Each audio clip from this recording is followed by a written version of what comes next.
CISF के जवान ने की पत्नी की हत्या, फिर कर ली खुदकुशी।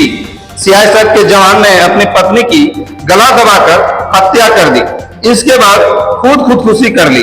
यह घटना बोकारो के हारला थाना क्षेत्र के सेक्टर 8 की बताई जा रही है। बताते चले कि सीआईएसएफ के जवान संजीत उर्फ संदीप ने अपनी पत्नी विनीता देवी उर्फ रीता को पहले गला दबाकर हत्या कर दी।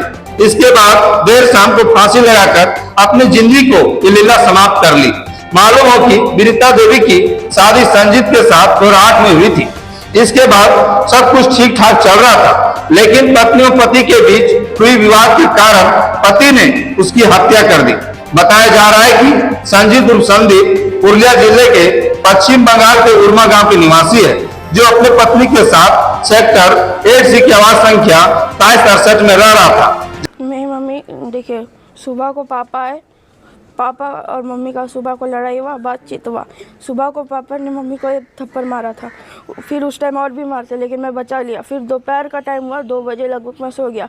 फिर 5 बजे क्या हुआ कि मैं सो रहा था, पापा ने मेरे को बंद कर दिया।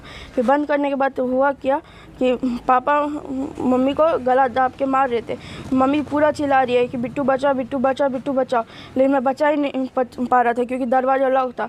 फिर उसके बाद फिर पापा खोलते अचानक से और बोलते हैं कि बिट्टू तुम्हारी मम्मी कहाँ है? मैं बोला मेरे को क्या पता, मैं थोड़ी ना जानता हूँ। तो हम लोग फिर पूरा ढूंढने लगा और फिर पापा खुद ही जाके खोलते हैं, देखो तुम्हारी मम्मी यहाँ बाथरूम में। और अगर बाथरूम में अगर मम्मी खुद से खुदकुशी करेगी तो फिर मम्मी अंदर से बंद करेगी ना, बाहर से बंद था। फिर उसके बाद पापा खोले, फिर उसके बाद पूरा हम लोग दबा रहे छाती की हो जाए कुछ, तो कुछ नहीं हुआ। फिर उसके बाद मम्मी घर में जान तोड़ दी। फिर उसके बाद हम लोग गए हॉस्पिटल जाने के बाद वहाँ पे बोल दिया कि मम्मी नहीं है अब।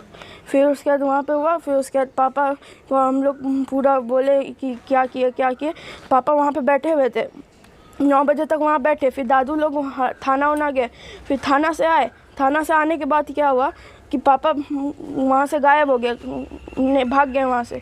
भागने के बाद हम लोग को आज सुबह को पता चला कि 5 बजे की नहीं है।